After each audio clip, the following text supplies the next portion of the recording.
plasma induction cannon. So we'll start off with main power. Dang.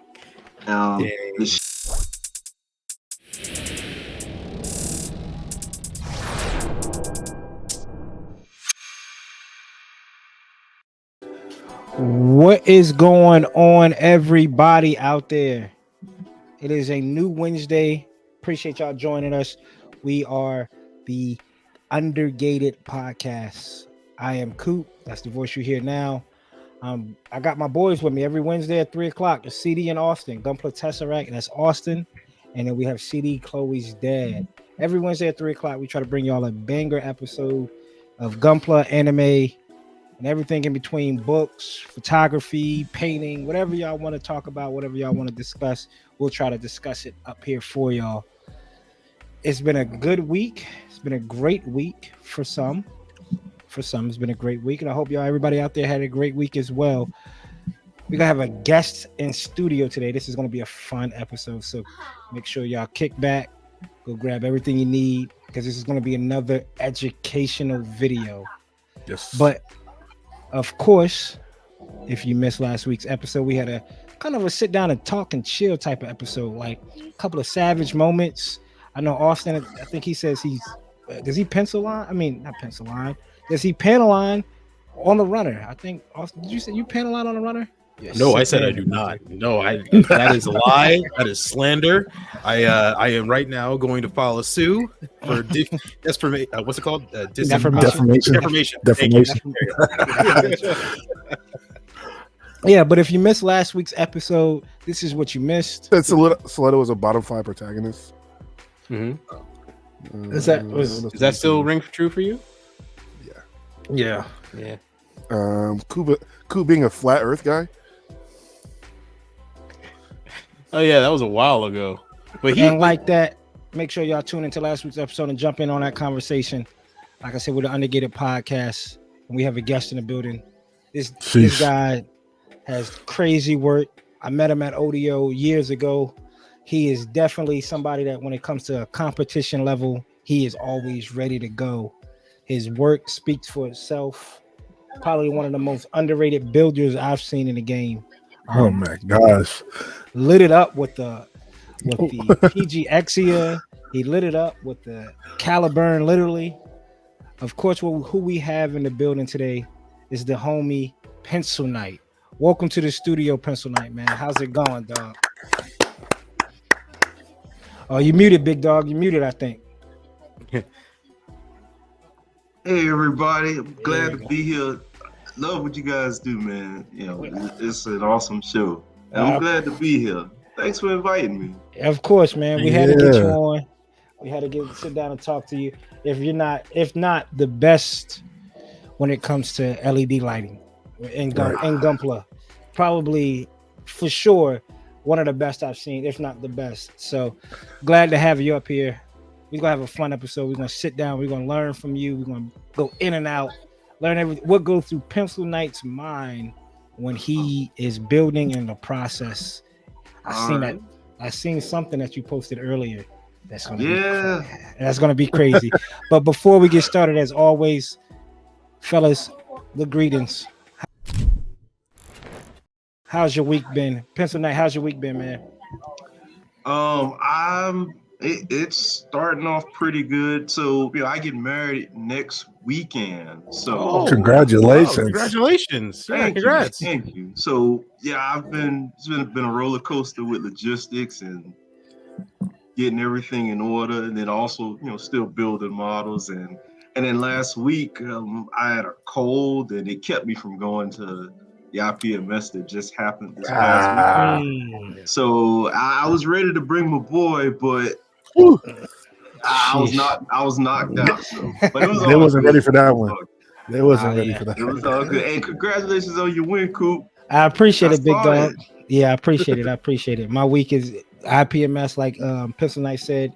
It was pretty chill, ups and downs. The downs were like, it was fun taking the kids out, but at the end of the day, you take the kids on a 3-hour drive all the way up to DC. So, they can only view but so many model kits, before it's where's the playground, where's How long do you have left? Those questions. That's the question. An hour into the show, how long do we have left? Right. That's what I was getting. But overall was great. I got a video. I know last week Coop's Corner had technical difficulties, but Coop's Corner this week is going to have. So tomorrow is going to have the footage from the competition, and then sprinkling in some other stuff in there as well, some hunts. So I appreciate it. CD, how's your week been, man? Man, work has been working. Usually, I've been building models on the clock. Have not been able to do that. Usually, I was reading books on the clock. Have not been able to do that. It's work is work now. What it's supposed to be. So, yeah. Other than that, though, we've just been getting out. Weather's starting to get nice. Springtime up here in Seattle, so rain's gone. We've been getting out and doing some walking, trying to get the health together. So, just been enjoying it, enjoying life. How about you, Austin? My week has been it's been weird. It's it started off really good. The weekend was actually the weekend was actually kind of busy. And then Monday turned out to be pretty that kind of out to be busy. Yeah, it's been a weird week. It's been a weird week. Every day is thrown into some weird challenges. So I don't know. We'll see what happens. I'm in a more of a mood of I gotta be fluid like liquid. Whatever they're gonna throw at me, I can just morph into, then explain the tragedy later. And that's all we can ask for every day. Well, I'm glad to sit down with y'all fellas, man. This is the highlight of my week. Definitely the highlight of my week when it comes down. Sitting with the fellas and talking Gundam and having the community involved. So, and I want to shout out One Punch Sam. She kind of put everything together when it comes to the IPMS up in the Fairfax this past weekend. And so shout out to you, One Punch Sam. She was a guest a couple episodes ago. Everything was smooth. Everything was great. It was good to be out in the community. Met a lot of people. So there's so many names that I really don't want to just not forget anybody. So is every Gundam builder in Virginia? That's what it seems. It's close to it. It's close.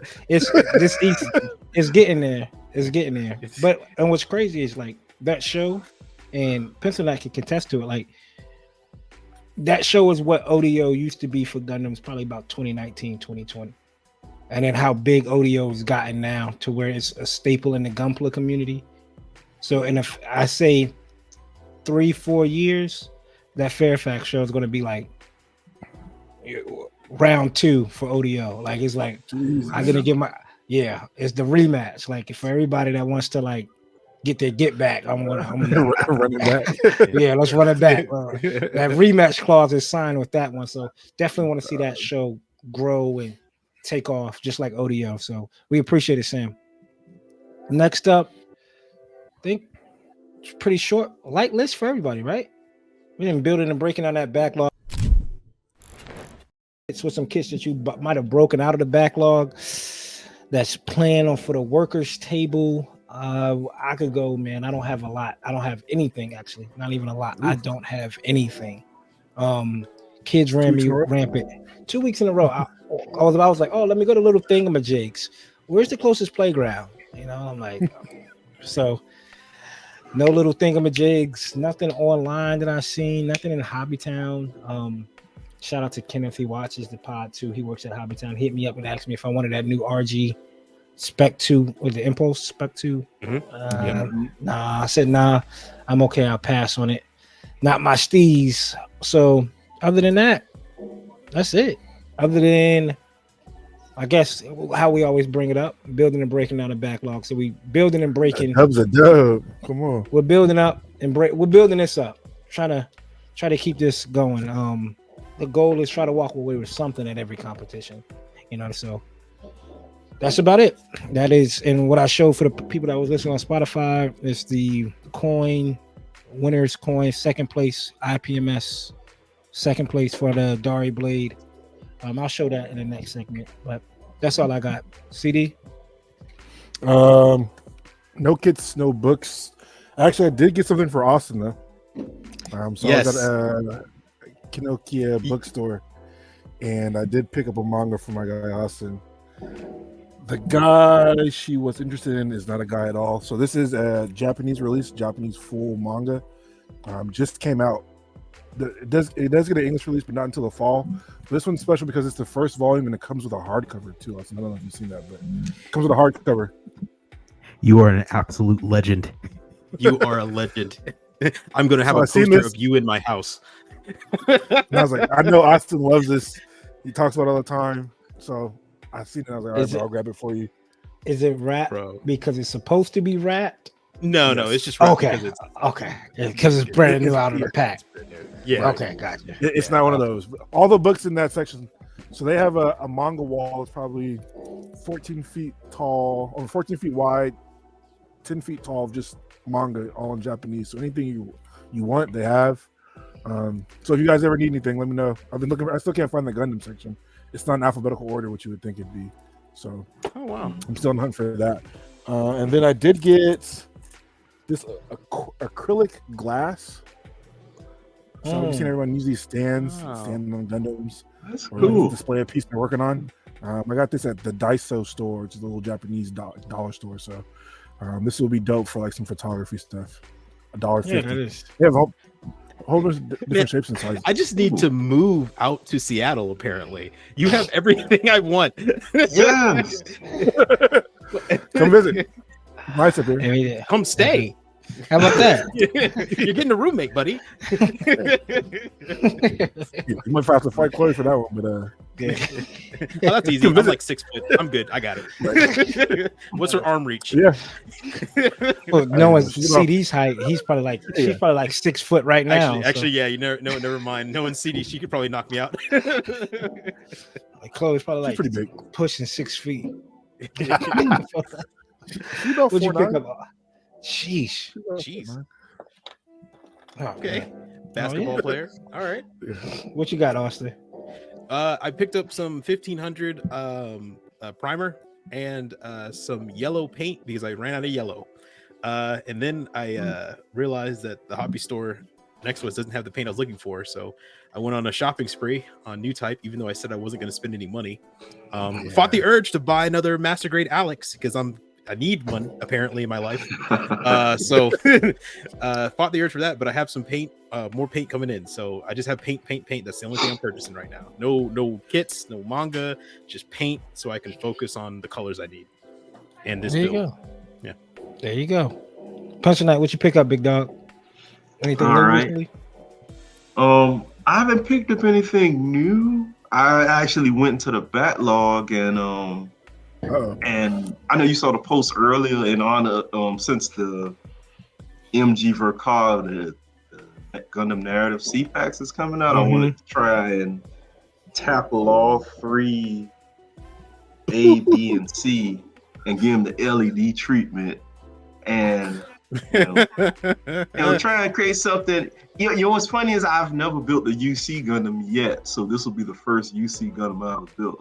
Oh, So, Really? damn. yes, Yeah, this is that's actually fun the fact. first full mechanics I've built. So Oh, wow. so it's I'm knocking out the backlog, trying to do something nice, and There it is. I really want to just try and surpass the last model that I made. So Yeah, that's those 3 I gotta gonna do it. replenish all my LEDs and connectors. Like I burnt through all of them with this one. This one's housing like close to 150 different LEDs. So it's 150 it's a beast. 150. That's a great segue point into what we normally do is what's cooking, what we have cooking in the progress, background photos. Go ahead, All Prince right. Knight. Go ahead. What you talk to us about that? All right. Make sure Yeah. we talk. He said 150 LEDs, people. In the Give him a full screen. We got to see it, dog. Oh yeah, that's right. My Let bad, me big. bring them No, down. no worries, big dog. We got you. 150. Oh no. Bring them. 150 LEDs. Jeez. So what I wanted to do with this one, unlike my past builds, they all had like a battery pack that was outside of it that you could see. With this one, I wanted to do an internally powered one. So I got into these guys, LiPo batteries. It took me a while to research them and figure out how to, work them. But ultimately, I designed this build to where it can be powered from either an external battery power or an internal. The internal is And what kit are we how talking? We're talking about the full mechanics Forbidden Gundam. That's the Forbidden. yes. That's the Forbidden Gundam. 150 LEDs. 150 LEDs. So the LiPo battery, the only space in the Gundam where there weren't any wires would be the shields. Well, not too many wires, so I was able to house it within one of the wings, put magnets on the panel, and that way it sits back on. Nice. Nice. You put that tender loving care in a full mechanics. Oh, and you see what yeah. happens. There's multiple Dude. switches, and the primary switch for the master switch for the power of the whole thing would be right. Oh wow, that's wow. That's right. He said, oh yeah, that's right. Yeah, brother. So Oh, and then yeah. Oh my goodness. and so my goal was with this one was to try and recreate some of the effects from the show, but also add my own flair to it. Like, just add more thrust events. I mean, give it more of a reactor look with the red lights twinkling in the back, like it's firing. Mhm. And so, Oh, I can see them twinkling too. Yeah, they twinkle. Now you say that is crazy. and then the crown jewel for me was to be able to have the full flip Transform. transformation work. I was about to ask you if it can still transform. Oh yeah, it can. Oh, and the yeah. lights and everything still. Look at that. Jeez. And you got even more thrusters in the back. Jeez. Right. Merry Christmas. Dude, the rail guns have individual lights in them on that side. Look at this. Right. Look at the rail gun parts, bro.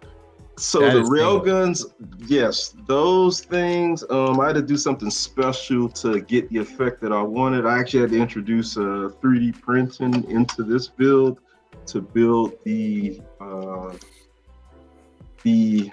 C. I call them C clips, but so Listen, man. Yo. Damn, this is. now Are you an electrical Now- engineer in the real life? What? Yeah. I'm sorry. You must be an engineer in real life. Yeah, right. You work at- I actually am a 3D animator, so Oh wow.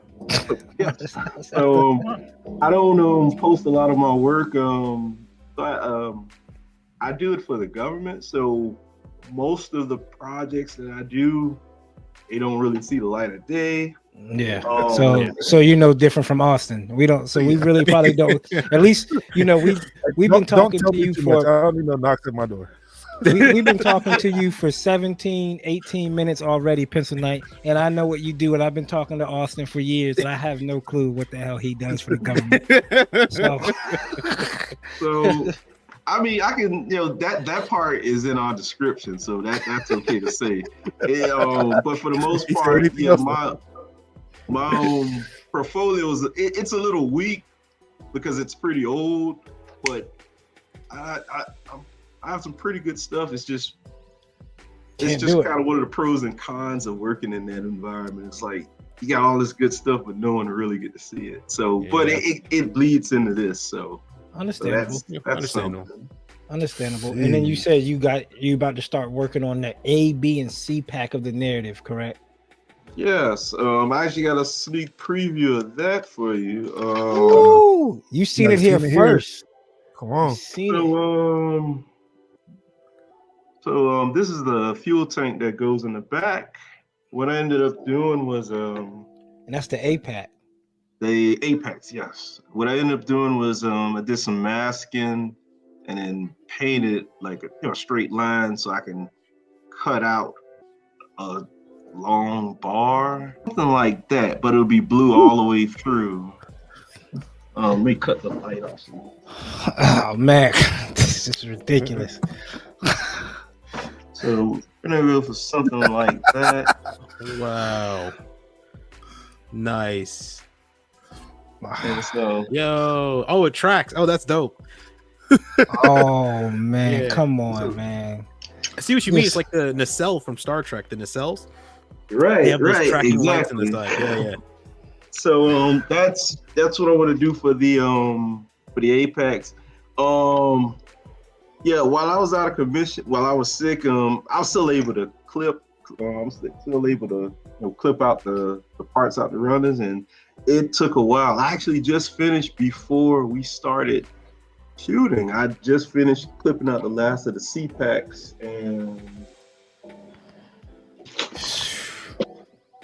as you can see, this is like all three A, B, and C, all their parts for just the main Gundam part. A madman. You done put you done put 3 Gundams in one container. Oh yeah. Oh, that's savage. And then the Apex, his stuff is all in here. So. Ooh, I need that. I need to know where you got that container from. Yeah, Hobby Lobby, my friend. Hobby Lobby. Both of them. I think I have to go check that out and see if I can find that. Because I have the Apex and I'm like, man, it's not coming out no time soon now. I appreciate it, Pencil Knight. But when I get it going, damn, man. You got to do A, B, and C, huh? Well, you don't want to leave just how about you just do A? Do A this year, B next year, and C next year, dog. So because the C-Packs was coming out, I was thinking about just waiting for the MG to come out, but then I know most people are going to try to jump at it and probably do the same thing. And as cool as a kit, it's limited. Well, I mean, I kind of have a good idea what everyone who deals in LEDs would try and do with that kit. So I was like, well, let me take a step back. No one's really touched the A-Packs. And I know most people despise the B-Packs because with it being a premium Bandai kit and whatnot. And I was like, you know what, that might be something. And then, of course, the C-Packs, you get that anywhere. So, and there you have it, folks. You have been first to hear it. And if you're watching on YouTube, you can see the light show. And if you're listening on Spotify, go run to YouTube and listen to us on YouTube watch us on YouTube because that was a light show for you. Man. Let me see if I get the railgun for you before you switch off of me. The railguns were the only part about this build where I couldn't wire it in a way to where everything functions on switches. Mm-hmm. The railguns had to be independently, like, you kind of had the parts form, so I had to create like a connection piece that would connect the gun to the main backpack. And it's a pain to get to connect it together, but it hides very well once it's attached. Sheesh. So trade-off, give and take, right? Give and take. Right. Yeah, right. We know, brother. I know exactly what you're talking about. But I definitely want you guys to at least get us a quick look at how it looks. Oh yeah, I need to see it all. Jeez. Okay. No Diddy. Oh man. That is wild right now. I don't know what to say about that one. That is wild right now. I had to save my boy. We got CD wants to see the whole light show. I'll make mine quick while Pencil Knight is working through that. Here is the Dari blade and the award-winning finished. It was got candy paint, gloss. So candy paint red on the back thrusters and gunmetal on the backpack, and then gunmetal black and a little bit of candy paint. I'm proud of it, man. It was a fun build. It was a different build. Fluorescent yellow on the blade, so it glows with UV light. And I was shocked. Like I said, I was shocked that I was able to place with it. I pushed myself, and that's what we do. We push ourselves to the limit. It was the first time I really sat down and was like, I'm going to mask, right? I want to sit down and mask like the back skirt. I want to sit down and mask the arms, just 3 different shades of red. And I had to kind of like CD said last episode, freak it when it comes to the the thrusters, because there's no G reworks of the Dari Blade upgraded kit. So I just try to mimic. There is like Ghoul's Lion's Head and leftovers, and I use the stickers because no water slides for that. But overall, it was a fun build. I'm proud of it. I might put it in Hobby Town yet. I don't know. I like the red. I might just have them standing right up here beside Iron Man on a desk and have them right there. But overall, it was a fun build. Different build than I've typically done. Is my first Witch from Mercury kit. Pencil Knight, he's done the Caliber, and I mean these are different builds than your normal HG kits. It was like take these 2 forearm pieces and put them straight together, and I was like, damn, no PC part, no nothing goes inside of here for me. It was just like, nope, just put these together and there you go. But that's it. And I'm working on a Blue Destiny. The head, body, and waist are finished with the arm frames painted. So just got to paint the backpack, frame for the legs, and the leg armor, and the shield, and a blade. And I'll be out to CD for his IPMS show, not this coming Monday, April 27th. So, April 27th, right? That's not this Saturday, but 10 days from now. Gotcha. So we still got some time to make sure everything's good to go. And doing so, the first time I've done seam line removal. CD was telling me about the backpack on the Blue Destiny. I was like, all right, you know what? I haven't done seam line removal before. This is a perfect time to do it. There's no PC parts. It's just honestly just a sandwich. These 2 thrusters, and then that's it. So I did it. Came out exactly how I wanted it to come out. So we're moving, right? It's just like I told Austin the other day. It's like off of San Andreas, right? Like it's when you play San Andreas, you shoot the gun or you swim and it starts binking, letting you know that you upgrading. That's how I feel when I was masking, like beep, beep. And I felt like I'm masking. I leveled up a little bit. Seam line removal a little bit. Lord Jesus, I know. I looked like it was about to take off. It looked like if you watch it on YouTube, Pencil Knight connected something and it looked like it just a UFO was coming. Yep. But that's all I got. CD, Austin, what y'all been? You go, CD. As far as what I've been working on, I actually just how Coop was talking about seam line removal. I was talking about last week that I needed to strip some paint, so I stripped the paint. I'm gonna go back in, sand them down, remove the seam, get them back on there, and then my last kit for IPMS, I'm actually clipped up and ready to prime and go. If you guys saw last week's episode, you kind of seen what I was working on to go with 2 more kits I have to bring. So I look forward to finally revealing those because I finished them almost like a month and a half ago. Yeah. Which is the fun part, right? Like it's like, thank God, you ain't gotta rush. You don't gotta rush to run through no kits. Even I did that with the Dari Blade. I was like, I'm gonna start this a good month early. I pushed it all the way to the last day still, man. That's what it didn't make it different. What you been working on, Austin? With your gorgeous pictures on IG, man. Yeah. Oh, thank you. Yeah. So for most people know, I've been still working on the Perfect Strike Freedom Master Grade. I have the body now pretty much done painted. It's good to go. Shading's there. There's some little details I need to touch on.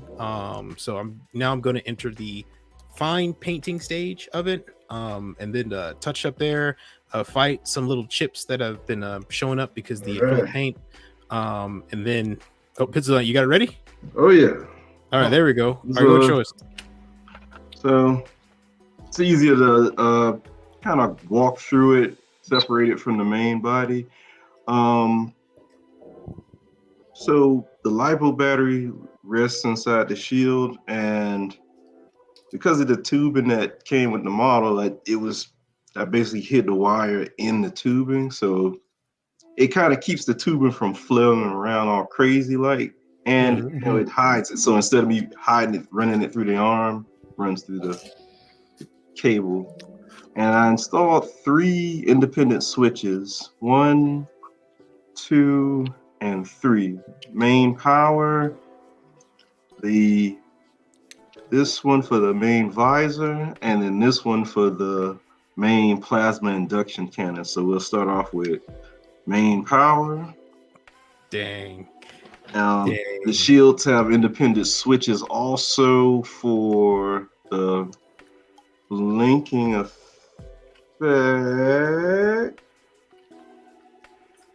Oh, I'll figure that out. There we go. Wow, dude. Dude. And so then we switch over to when it's over the forbidden gun, we have the main visor. It's a little powerful. Jeez. And then, one of the cables came out from the plasma induction. Bro, just look at the railgun stuff.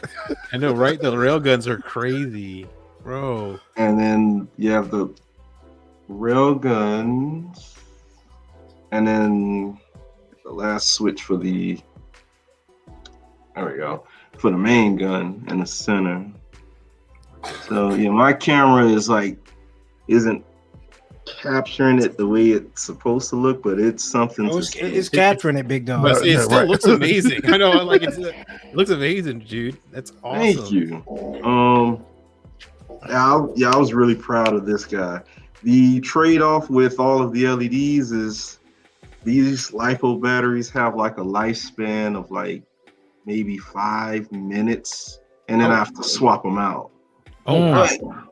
Like the great man Tony Stark, keep plenty. Hey, keep plenty on. Keep plenty just on. Switch them out, just one after the other. They only take like maybe 28 minutes, like 30 minutes to charge. But that's where the beauty part of it can be charged secondarily with this guy. So for competitions, I can build this into the base and it'll power it directly. And if I feel like, just showing it off or doing a quick demonstration, I can just unplug it and switch it to its internal and it runs. What's great with that too is if you're taking pictures and you have it on an independent stand, you don't need a wire running down the track. You can just take pictures with it just by itself. And so when I was finished building this guy, that's exactly what I did. I have magnets in its feet to compensate for the amount of weight. So with a base with magnets under it, it's able to freely stand. And yes, pretty much it looks. It's nice to see it without something holding the back of it up. And again, it was just something I just wanted to try and do a little different because I've seen the most common gripe people have with it was it being back heavy, and they'd use different stands to compensate for it. And so just put magnets in the feet. Oh, that's kind of like a staple in all my models. It's just magnets in the feet because the LEDs themselves, although small, enough of them, they start to add some weight to the model itself anyway. So that makes sense. They probably make the model unbalanced if you have too many LEDs on one side or something like that for a certain like weapon. Yeah, dude, I get you. I mean, it looks good. Like it looks good. Everybody listening to us, please go to YouTube and watch this. This is this looks next level. I would be shocked if this shows up at a show and I had no idea that it existed. I would be like, for it.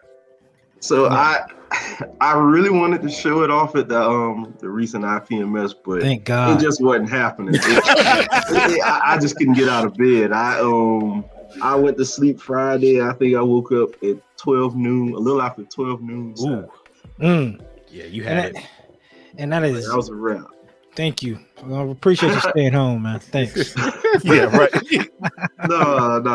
I try and do what I could do. I wouldn't say I was a shoe-in or anything like that. Oh, okay. We appreciate it. Happy to do this. That's good, man. That's good. That's it looks awesome. It looks amazing, man. It looks amazing. We'll dive more into that later on in the segment when we give you your own floor and everything when we talk about the process, right? So Austin, brother, what do we? I know you had the strike up. Yeah, back to my less impressive build. It's okay, man. Hey, we all gotta start somewhere. Yeah. Thank you. Thanks, CD. But no, I'm building the Master Grade Strike, Perfect Strike. Once again, most people on Instagram probably already know I did the poll, and I was asking what people want me to do next, and they decided this. The main body build is pretty much done. It actually turned out way better than I thought. The pre-shading on it is absolutely fantastic. The scribing came out well. The holes, the scribe. I switched to a thicker scriber, so I was using a 0.1. I switched to a 0.2 and then a 0.3, and I found the 0.2 and 0.3 actually glide through the brittle blue plastic, because the blue is a little bit more brittle than the white, a little bit more evenly. But yeah, scribing's done. Pretty much all the painting is good to go. Now I have all the main body painting is good to go. So now I have to do fine detailing. So right now it is not in this state. I just put this together to take pictures and to see where there's going to be main contact between the plastic, so I can put a little bit of guard on it to prevent chipping. So right now it's broken apart and it's in the detailing phase. So it's essentially looking like this right now. And I have to get ready to do the fine paint detail, mask it, not mask it, fine build detail, then what is it called? Top coating. I have to top coat it. Then after we top coat it, we are going to then panel line with dark gray in the white, black for the blue, and then we are going to then top coat it again, then decal, and then final top coat with a weathering effect, very light, because there are several parts I messed up on, but I will fix them in the detailing part, and then the final top coat, this will be done. One of the things I forgot to do, and you can barely see it, but thank you, Cooper, for the lacquer red paint. I didn't realize that my gun, I had to turn my PSI on the gun all the way up. It's the G paint, ain't it? It is the G paint, dude. I opened it full tap and it was like barely coming out. I had to actually thin it a little bit more and then open full tap again. But I did pre-shading on the red here, and it gave this great burgundy. And I accidentally, and I did pre-shading the blue too. And as a result, that accidentally made the Thunderbolt color scheme, because this white is actually a paler white than the regular Gundam. It's actually yellowish white. So I like it. It turned out well. But it looks good. Oh, thank you. I forgot to panel line pre-shade the red here in the head, so it's actually a little bit brighter than the rest of the kit. So I'm going to go in and do weathering effect for that. But yeah, so that's the Master Grade Strike right now. I have to, once I'm done with this, is going to be the weapons. The weapons should be easier. I did order the colors from Aqueous for the weapons, so they'll be accurate colors right out the box. I won't have to worry about that. But yeah, besides that, that's the only other thing I've been working on. There was a high grade I did start working on, but this was taking so much time, I decided just to stop doing Austin, that. There's another picture you posted too. Dual Strike. The dual.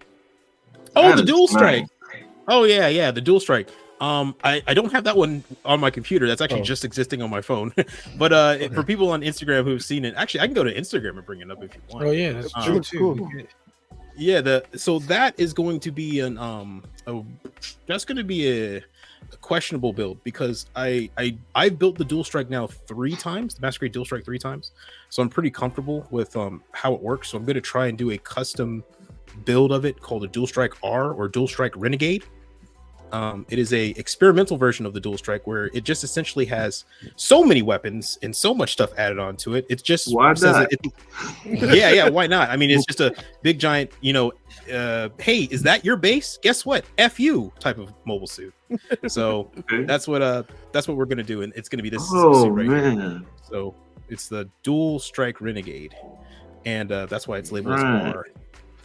But yeah, that's I don't know how long that's going to take. I do have another Dual Strike with it that I'm going to try. That's the older one I built. I'm going to try and refit this, because I never really finished it. And I have one that's also claw plated as well. So I have 3 duels that I'm all working on right now. Because once again, why not? Trio. You don't got a duel anymore, brother. You got a trio if you got 3 of them. Oh, right. Can I ask what kind of blue is that for the armor on the duel? The assault shroud? What kind of blue is that? Yeah, so this is rattle can, and this is French blue. So this is a French blue with a clear top coat, and as you can see, it's almost fluorescent. I've not seen it too often in rattle can again. I bet it's probably coming back in stock soon. I think it was sold out last time I looked, but it's French blue. To me, a French blue. If anybody's looking for it. Okay. Yep, and that's all I'm working on currently. Man, that's a lot.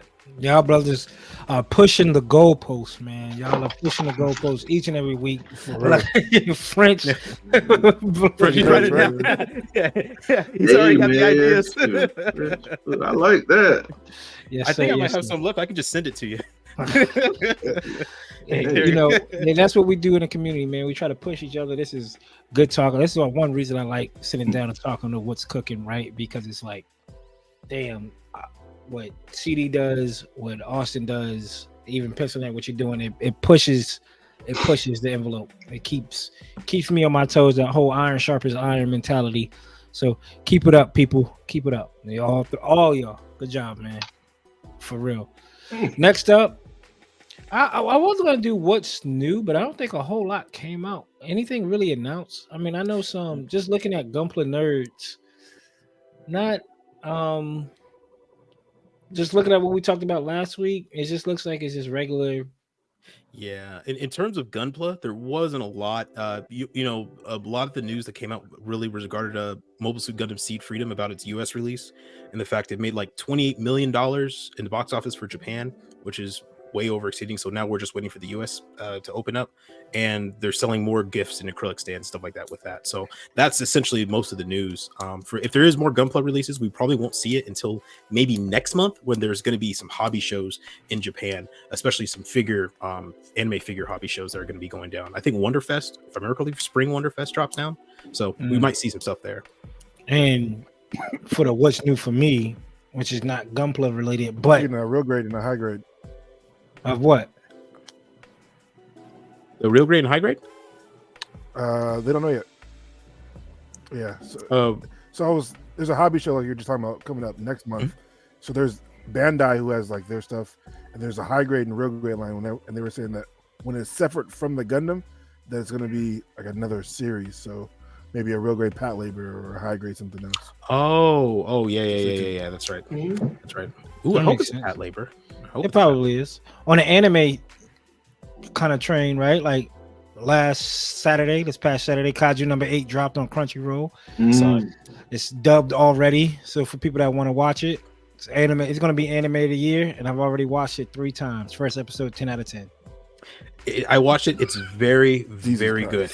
I liked it as well. It is great. It did everything perfectly. Exactly. And the direction on it was smooth. I was like, man, the pacing, the direction, the acting, the voice acting, the art. This is great. This is fantastic. Now, anime of the year, it's got some competition, bro. I just finished Apothecary Diaries and Freerin, and Jesus, they are good. But it's pretty up there. The whole season. The whole season. Yeah, dude, this whole year so far has put out some pretty 3-4 good anime right after another. Sign of Affection I've been watching as well. It's fantastic. Well, if y'all out there and you need an anime to watch, Kaiju number 8. Again, first episode out. It's 10 out of 10. It's on Crunchyroll. It's on Crunchyroll. So it's definitely or the waves. Or the waves. Yo ho. Them high seas. Yeah. High seas, brothers. Hey, high seas. Calm sailing everywhere. Just saying. But that's it for kind of what's new. Let's just roll right into it, fellas. I mean, we usually do Creators Corner, right? We talk about a builder account. Again, we have Pencil Knight up here and live in studio with us. We're gonna sit down and talk about it. Man, I'm telling you, and I'm gonna give him the floor. ODO, I didn't know how real ODO was when I first went until I saw that Exia that Pencil Knight put on the table. I said, "Oh yeah, this isn't your normal competition. This is like the real deal." Like it felt like, okay, cool. I'm down at my hobby town. I'm building, going against, the local competition down there. All right, fine. We came up to ODO, and Pencil and I had that XE on the table, a PG one at that. Light show going. I said, good night. So we got Pencil Night in the building again. If y'all haven't, we're gonna run these questions. So I hope you're ready, man. You ready for these questions? Oh yeah, go ahead. All right. We got Pencil Night. So, bro, when we have these builds, when you do your builds, what's the creative process? You like explain your creative process if you can, from like beginning to end, and try to like keep it as easy out, because what we want, I don't know about you, but what we want is for eventually everybody be able to get into this type of process, how easy this is. So from how does it go from the moment you see a kit, like that's what I'm going to do, to the end point? How does it look in the mind of Pencil Night? My approach tends to start like with this guy. I'll look at it, and the best advice I can give is just feel free to let your imagination run wild with it. A little bit of backstory. When I first started the LED process, I learned from Otaku Builder, and he's over in California, and I learned during COVID. So I started, kind of recreating what he was doing with different models, but it was the same process. And although it was a good representation, it didn't do it for me. And I wanted to, naturally, any painter or builder, you want to make it your own in some kind of way, or do something that no one's doing. And so, and that's the approach I take when I look at these. I'll look at it and say, what should it have? Like looking at it, from what it already has, how can I enhance what it has? I.e. thrusters, vents, things like that. And then what doesn't it have that I can add to it? Like, for instance, 3D parts for the machine gun vents, or 3D printing the actual C clips for the rail guns, or recasting all of the translucent parts in resin to, just to give it more life. Yeah. And without getting too carried away. Yeah, there you go. So and that's typical, and that's how I start out. Even with the Apex, currently I'm in the I guess you could say evaluation phase. I'm looking at each model to see what it is I can and can't do. And right away, when I got to the Apex, the first thing that stood out to me was the tanks. They were just so large and in the back. And I was like, no, we got to do something about that. And then that's when I came up with the idea of doing the slit.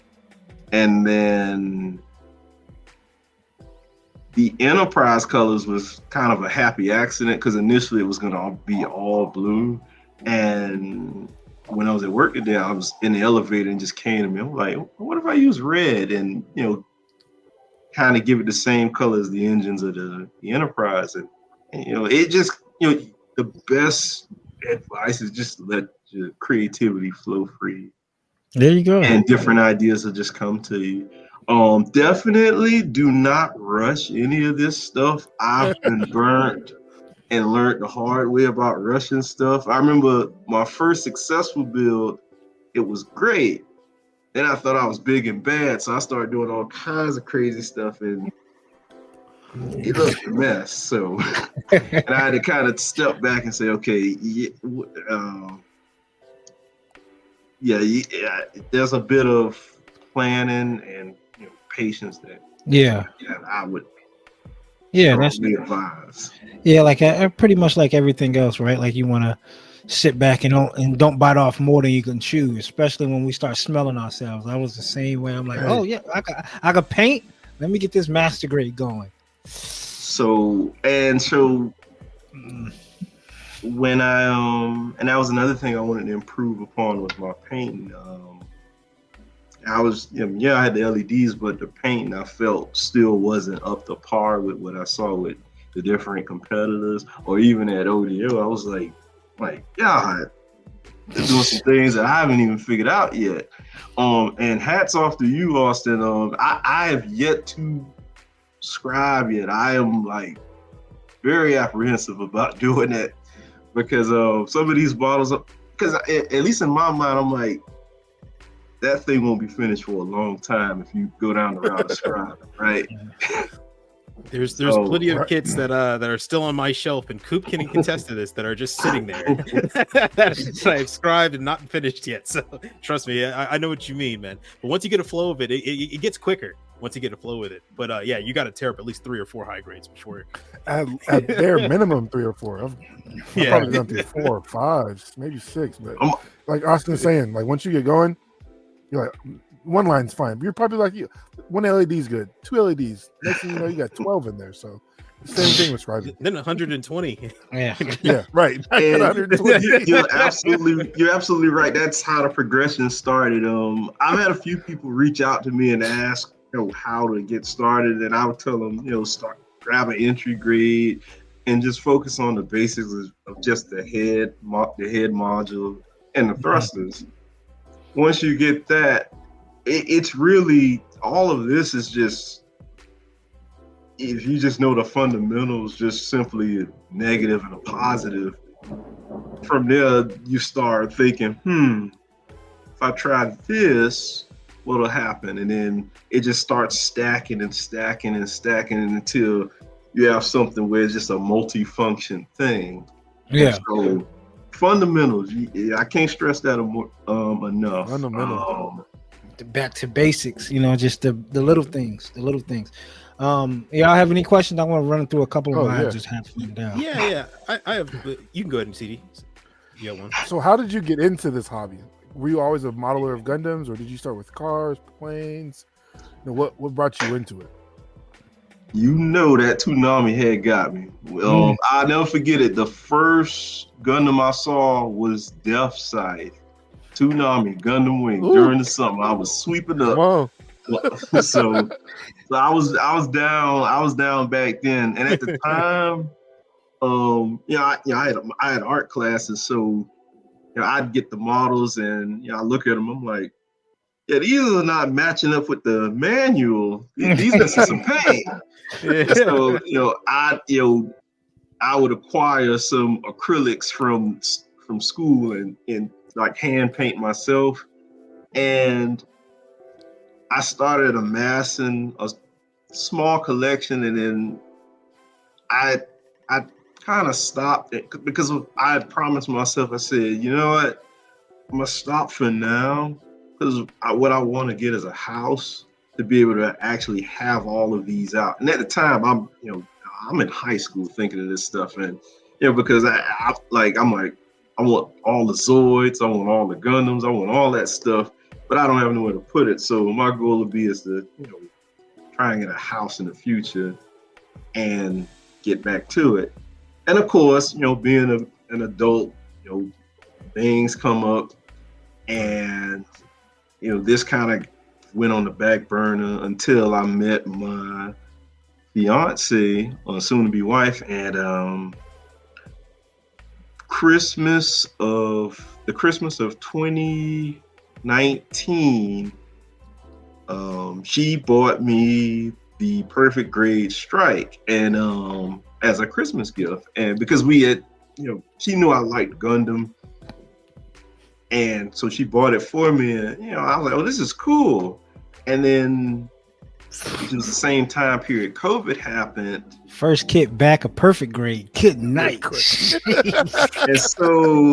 and so because COVID happened, we were all at home, and of course I'm looking at this thing, I'm like, I gotta do this, I gotta give this thing some love. And so my fiance, she showed me the fundamentals of how to airbrush, because I never airbrushed before.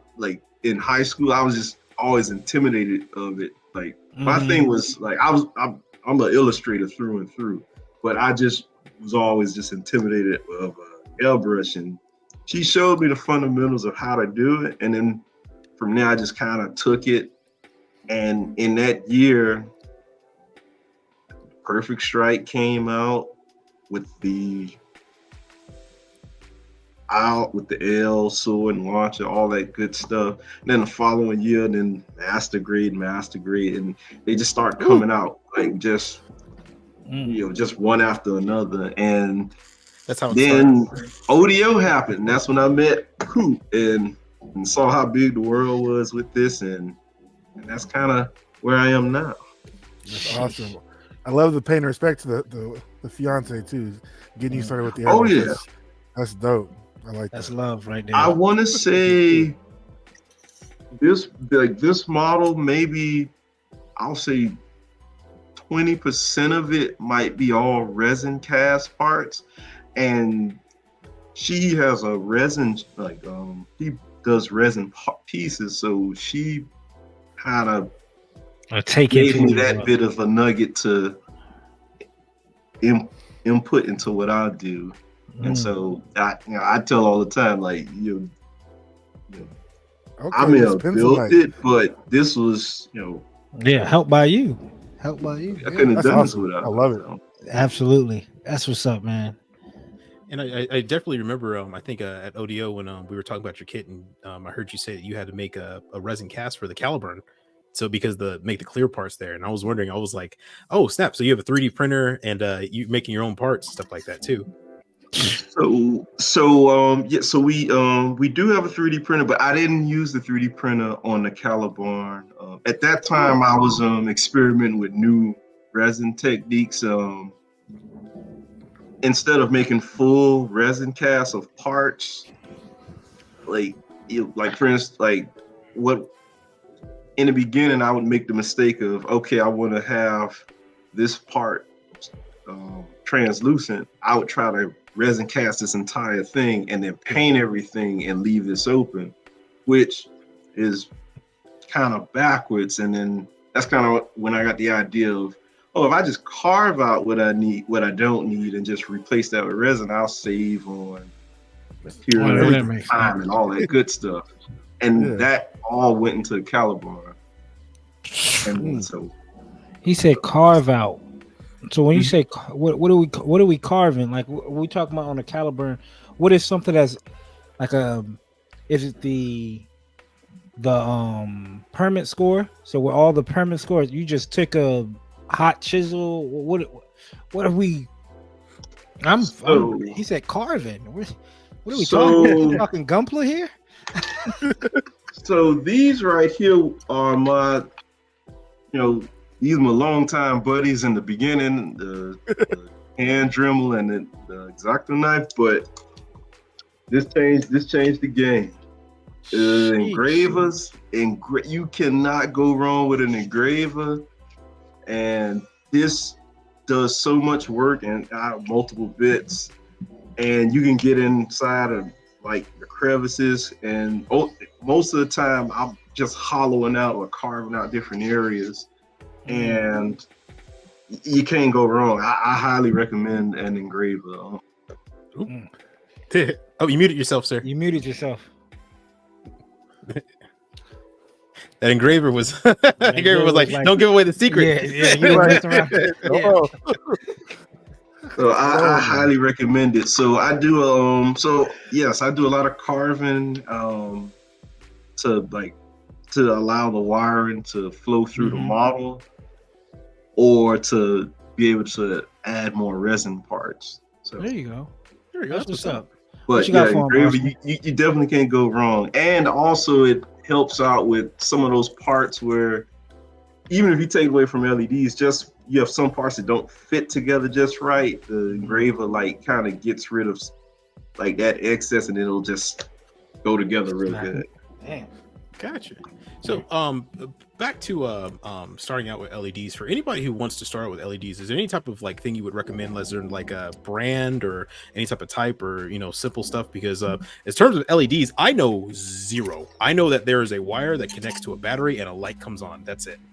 So there are a couple places. The place I started out with is called Evans Designs, and they're based in Denver, Colorado, and I love their product. Great. Majority of my builds use their products. However, when the Caliban came out, that's when I had to go searching elsewhere because they just didn't have what I needed to create the permit score. It's called RGB LED, where it cycles from red, green to blue, like the entire spectrum, to recreate the perfect 10 in the show. Yeah. And so Evans, they had one version of that, but it was too big to fit in the high grade. And then that's when I found another supplier called Lighthouse LEDs, and they're actually up there with you, CD. Really? They're in Seattle. Okay. I love those guys. I love the initial place on Evans Designs, but Lighthouse LEDs, I love their stuff because the LEDs are fairly durable. They're springy, so you get a lot more give to where you can string the wires throughout the body. So in areas where the knees collapse, you have a lot more give. So. Vince and I don't think you noticed, but literally all of us have pens in our hand, and we are all literally taking notes as you're saying. We are all taking notes. I didn't even notice it. Lighthouse LEDs. Lighthouse LEDs, Seattle. Lighthouse LEDs, and their ship. And I don't know what type of shipping they use. I equate it to magic because I can put in an order today and have it in like 2 days. This is coming from Seattle. But for whatever reason, and pipeline, we've established that. There's a pipeline, man. I send stuff to CD. It gets there like in the same day. It's weird. And I love Evans Designs, but I don't know what's going on with their shipping. It'll take, if I put in an order today, I wouldn't see it till probably next week. And so, but like I said, it's give and take because Evans has things that, you know, they have things that each other doesn't have.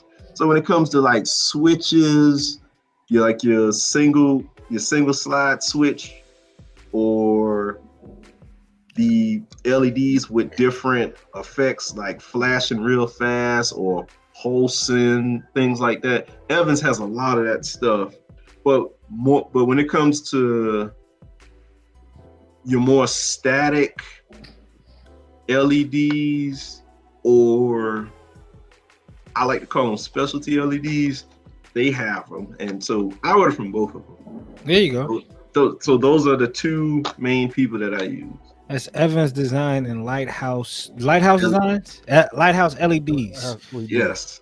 Lighthouse LEDs and Evans Design. So that's what's up, man. When like Austin was saying, all I know is, you know, at this point, you could probably put it in a potato to shit light up if I do it. You know, it's like a science project. Yeah, I know there's 2 colors of wires. Don't know what they mean, but apparently, if I touch them together, something happens. Yeah, exactly. Like, I don't know. Well, no matter what. No matter what, yeah, it's fairly easy. The positive wire tends to change. It isn't all. So these is, you know, black and red. Usually the positive tends to be a blue color or some other random color, but the negative is always going to be black, almost always. Of course. Always. I ain't like that. Damn it. It's 2024. It's 2024. Can we not move on? But and both them, and the prices are very good. I've seen some of the other LED places, and it's obscene, some of those prices. I'm like, yeah, not in this lifetime. But quick question then for you. What do you think of Cosmos? Have you used any of their stuff? I know they're the only brand I really know of, and I've heard some people who work in LEDs that they are a little bit overpriced, but they do a lot of the work for you apparently. I've never. So I never bought Cosmos. I'm not. Because I do this, it's very hard for me to even buy a light kit from anybody because I was about to ask that next. Because I'll just try and re-engineer it, and so you're telling this me is just me. I didn't need this. I could have came to you, huh? No. I mean, now that light kit is bad. Yeah, I wouldn't look. I would opt to use Bandai's light kit for that than to do it myself, because that thing is. Bandai did an awesome job with the Unicorn Unleashed light kit and the Exia's light kit. They phenomenal jobs with those, but everything else is a little questionable. Okay. Yeah. And what would be for somebody that's watching the pod right now that's inspiring, who might be on the fence of like, you know what, I want to do it, or this sounds cool. What is a good, I know you said earlier entry grade, but like a good starter kit that you've built? I know you haven't built a lot of UC, so is it like a Gundam wing kit? Like, hey, this is a real hollow kit. Start off with this one. You can hide the wires pretty good in here. Or is it like, what is your kit that you would recommend somebody to start off with when it comes to these LEDs? Just like how you said earlier, with just the head module and maybe the chest and the backpack, right? Like, so naturally, my favorite type of Gundam is the type of Gundam you want to start with, and it's usually the bulky ones, because there's a lot more hollow space to hide wiring. And I would probably start, a good starter would probably be the Hazel, because he's bulky for no reason, and he has plenty of space to hide wires. I mean, if you really wanted to, you probably could get a double A up in there. So, I mean, so I would, or the GM, is it overpowered? GM over? It's the power. The orange one. Yeah. So GMs are really good starting points because they have just a simple visor. So you can start off with dealing with a visor before getting into individual eyes of like a Gundam or something like that. And they have very basic structures, a lot of hollow areas, so no real complex gimmicks. Definitely, if you want to start out, I wouldn't mess with a model that has gimmicks, because the gimmicks, you want to build yourself up to, because you want to be able to navigate keeping the gimmick intact with the LEDs, and that it takes some time and some trial and error, and you really don't want to pull that on an expensive model, because you break apart, you have to buy that whole model again.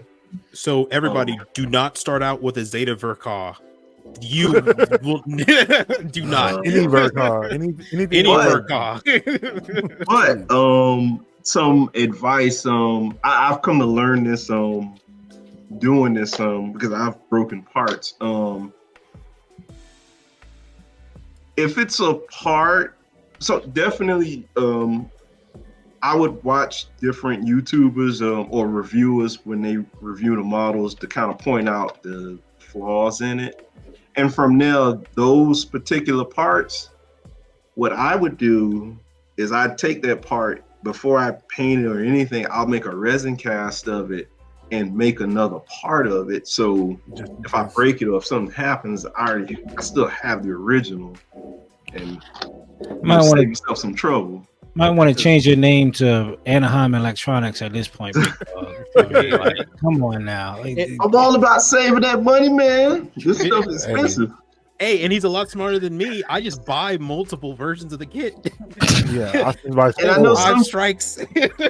I know some kits are harder to find than others, and so yeah, I wouldn't. Yeah, that's the you want to save your pocket, you want to save money. That's the best. That's the best thing I can recommend. So go ahead, Austin. Just a quick one is you said earlier that you're gonna build your first UC kit. Is there any particular reason you stuck to Cosmic and Seed and all those? Is it because of I know like Seed, some of those kits have natural light piping like already in the eye, so you don't have to do anything to it. Is that kind of the reason why, or is there any, or are you just not a fan of UC stuff? When I first got into Gundam, you just couldn't pay me to even watch UC because I was just fascinated with the glitz and glamour of a Gundam with a scythe for a beam scythe. I'm like, yeah.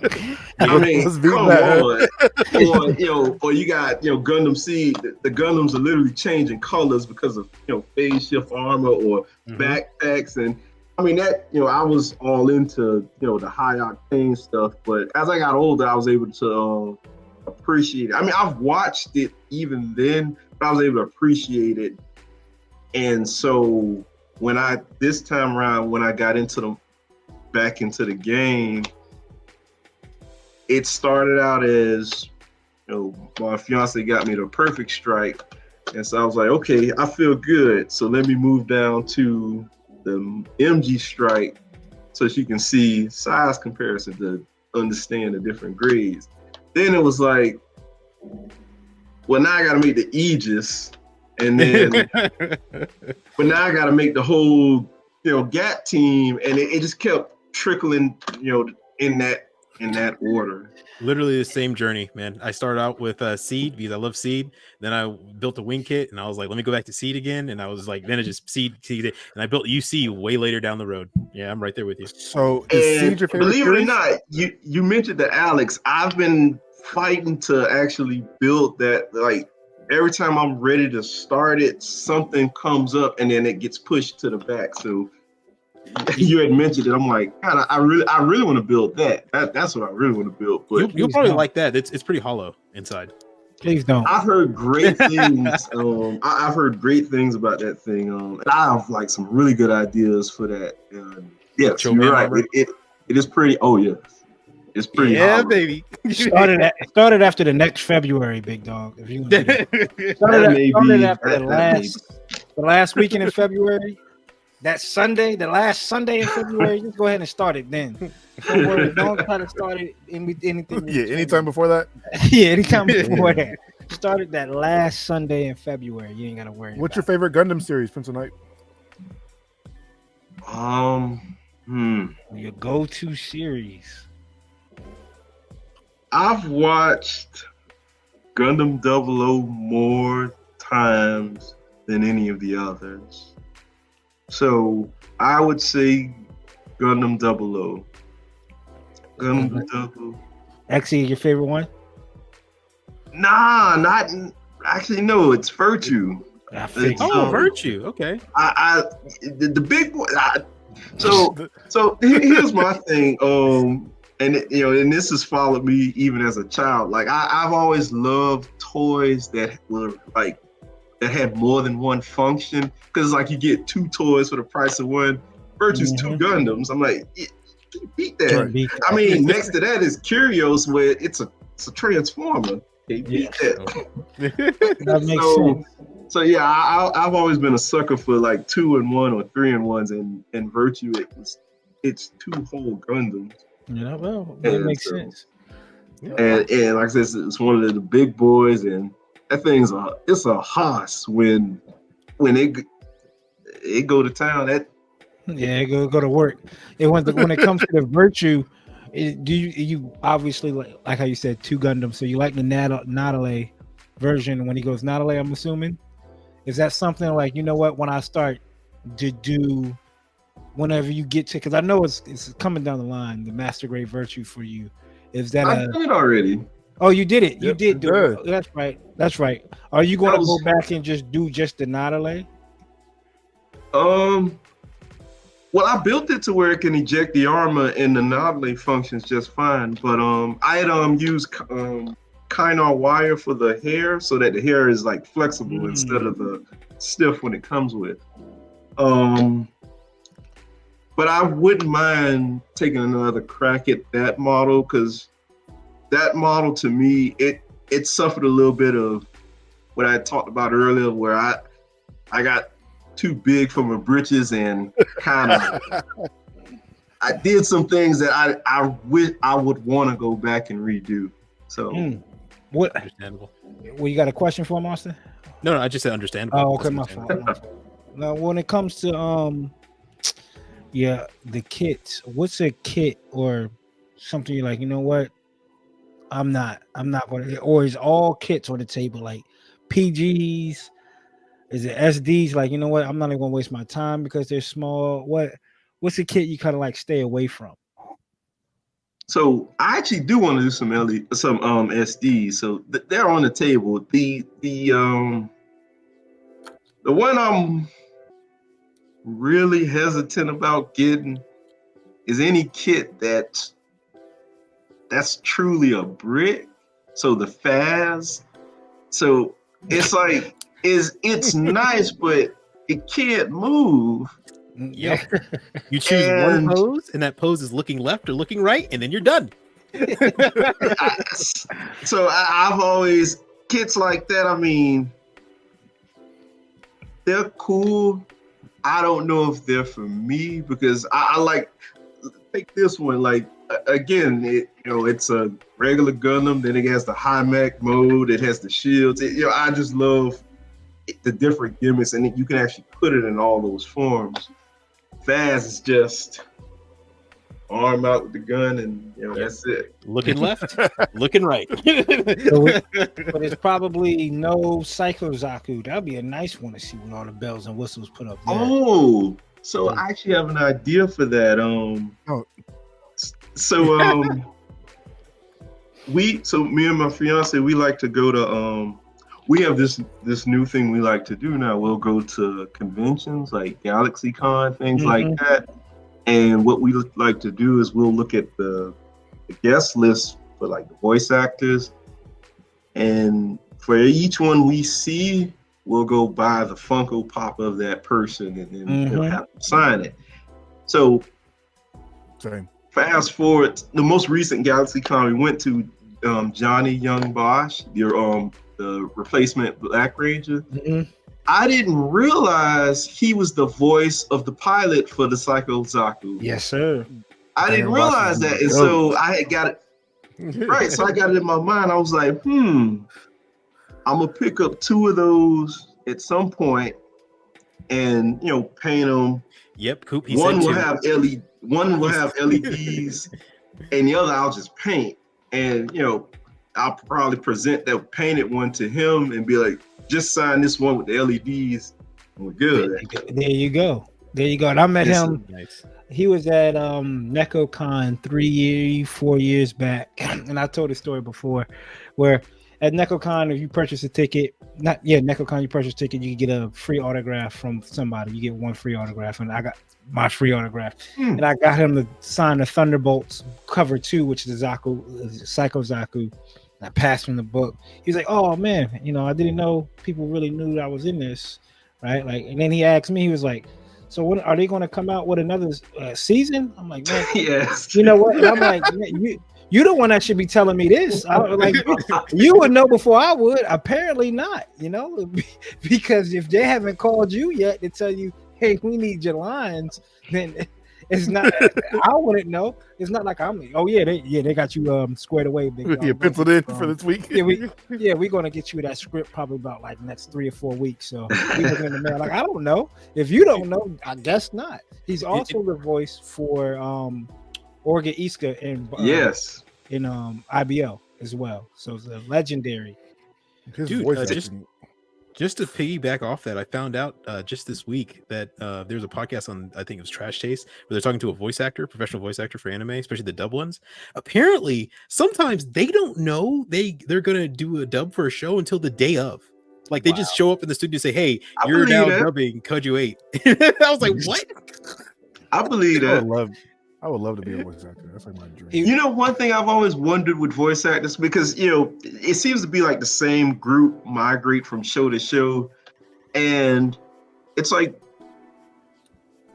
who assigns the voice actors to be the leader of that particular group? Because it's like you'll hear, let's say, Johnny Young Bosch, he'll be Orga Itzka, and then in another show he's some random. He's somebody else, or Hallelujah, or he'll be matter of fact, the voice actor for Hallelujah is this guy. So and he's also Inuyasha's voice actor too. So when they go from show to show, I'm like, how does that conversation go? They're like, so we're gonna make you the hero this time, and you'll be the villain. You get to be the main character. I'm just curious. Hey, remember all that villainous scours you had? Yeah, don't do that.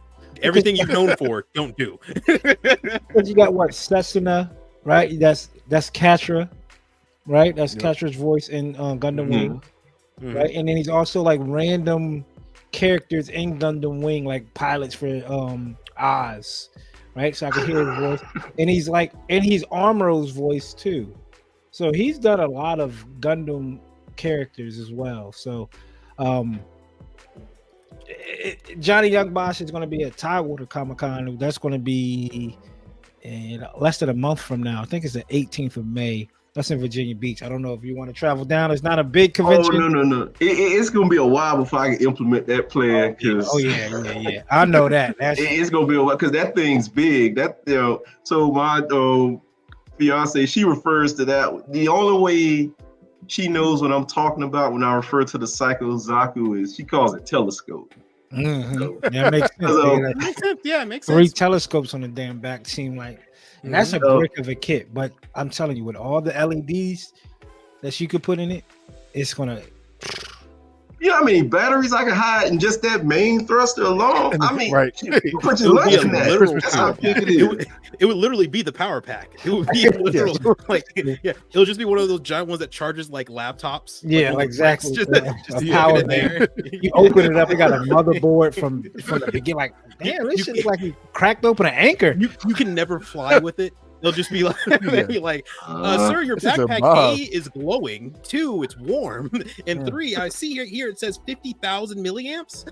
Yeah. And that's always been one of my fears of these models. I try not to go too crazy with LEDs because I always, in my head, I'm like, if I walk away from it and it's on the table and I just hear somebody like, fire, and I'm like, is it me? That's always been one of my big fears. So that should blow up. I definitely try to use resistors to keep the voltage level down. I try not to go too crazy. Even though this has 150, it's regulated, so I can leave it and be okay with it. Hey man, as long as the fire burns the name that it's under, you're good. That's it. They won't know. They won't know. Who bought the forbidden? It would hurt so bad. I don't know who bought that. Yeah, that's crazy. That guy? I don't know either. Now I got a few more questions for you, and again, we got Pencil Knight in the building. That's cool. LED king right now, man. I mean, he's tearing up the game when it comes to these LEDs. Question for you, big dog. I know earlier we talked about what will be the GMs and stuff will be an easy kit to start off with. Going back to somebody who's trying to get into the LED game, what do you recommend tool-wise? And then how's that process? Okay, so we got let's just say I went and got the new shoulder cannon GM, right? Do I drill a hole through the neck piece to have the LED to come through? And if I drill a hole, am I using just a normal drill set? Is it something I need to know, or any other tools outside of what's already probably in a Gunpla tool bag already? If that makes sense.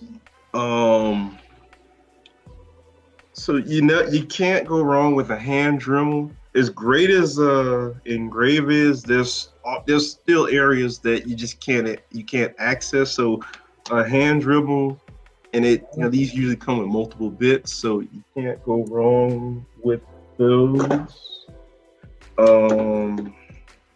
Yeah, a hobby knife, of course. Mm-hmm. Nippers definitely helps when it comes to trying to thread needle through little holes.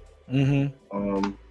And so these pretty much all you really need. And oh, something. So um, you when it comes to connecting the wires together, now most people or like most intermediate or advanced, they tend to solder the cables together, which is good and is would be better. But a different way of going about it, and a simpler way, easier way I practice with most of my builds is I just simply, you just wrap them together, coil it, and then you use something called a heat shrink. You just put it over. It's like Mm-hmm. rubber. You just put it over there and hit it with a heat gun. Squeezes. No worries. Okay, that's simple. So, because I understand how I'm comfortable soldering now, but I still do it the heat Yeah. shrink way, and I know how intimidating that can be just on its Mhm. appearance, just looking at it. So we got a high grade, right? So we got the chest, because we're probably going to hide the wire or something within that chest body, right? So we got the front part of the back, I mean the chest. We got the back part where we typically would kind of like sandwich together with the PC parts to hold the arms, right? So I'm assuming that's where you'll probably have to kind of fit things through. Is it something like you cut prior? Like I want to cut this little slit in and then maneuver my way through once it's closed, or do you close everything when it's together? I mean, like So sandwich everything in. so my process works like this. I use this for example. So this is the shield for the CPACs. So before I even begin to paint or anything, I'll take it and I'll just attempt to like somewhat sandwich the parts together and put the LED in the position I want it, just to Mm-hmm. see if it's even possible.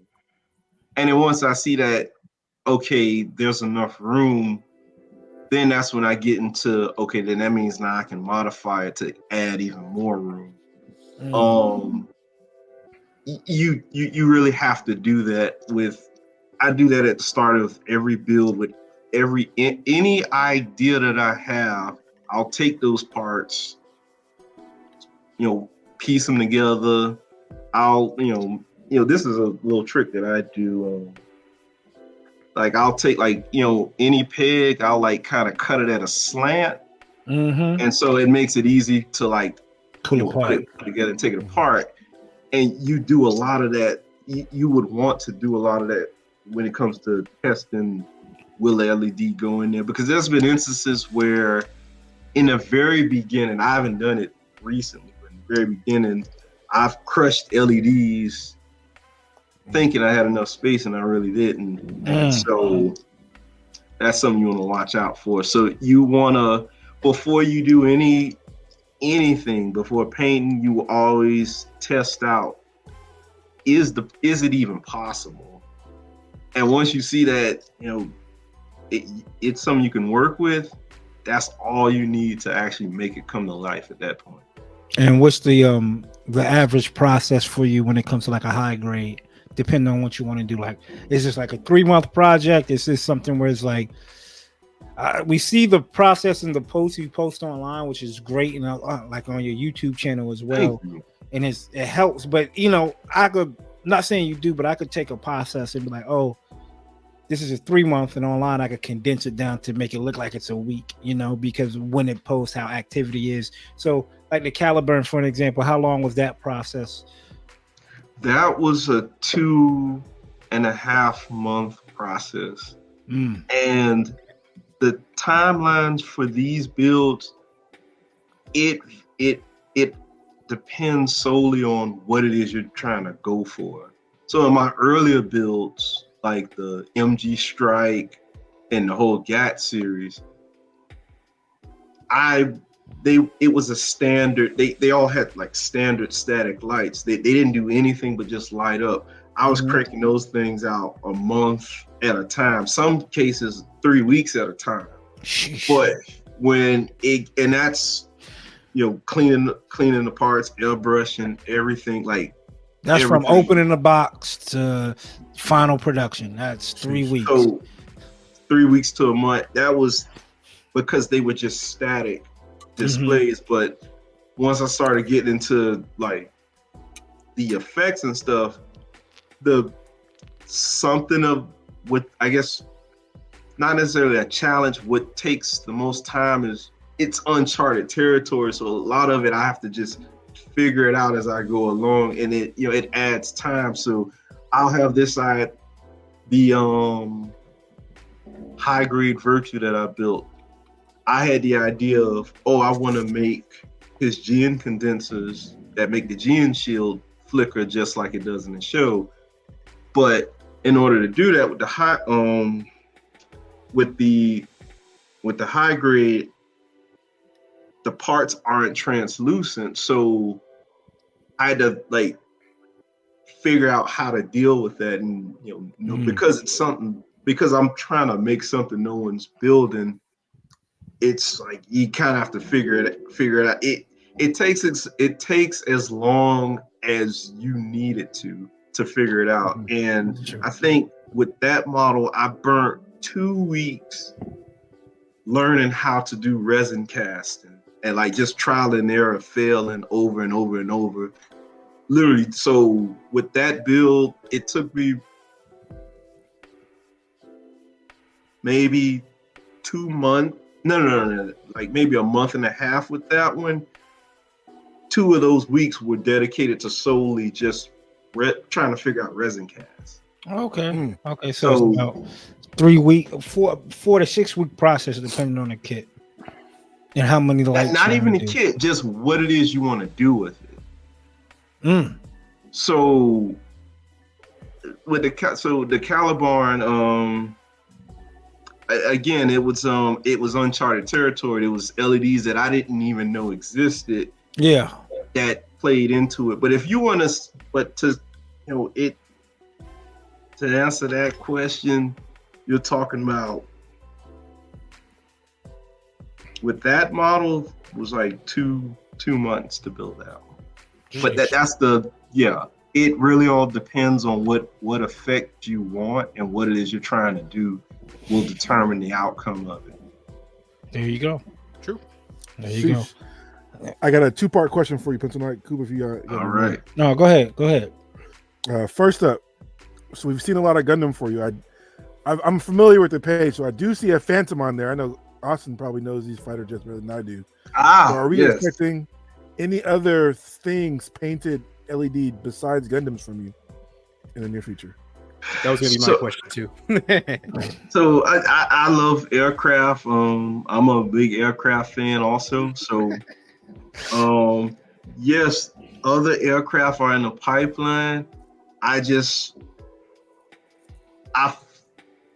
fallen behind schedule, or things have come up that derailed my schedule. So currently I have an Osprey sitting in the back that I want to work on. And yeah, I'm dying to work on that thing. But I got too much happening right now. And after that Osprey, I have a Sea Shadow. I don't know if you've ever heard of that before, seen or heard. I have Austin one of those. Austin has. I have such plans for that, but and then I got a F-15 in the back. I got a wrap my favorite aircraft of all time, the F-22 Raptor. Got that in the back. So look at Austin going crazy right now. Man of the culture. So anything else besides planes? I heard you talk about Star Trek earlier. Maybe something from Star Trek? I do have some Star Trek models. I have the Intrepid class Voyager. I have that one. I want to build it, but things keep coming up in the way. You'll like this, Coop. I actually have I have 2 Ultramen that I'm again dying to build, but I can't get to them.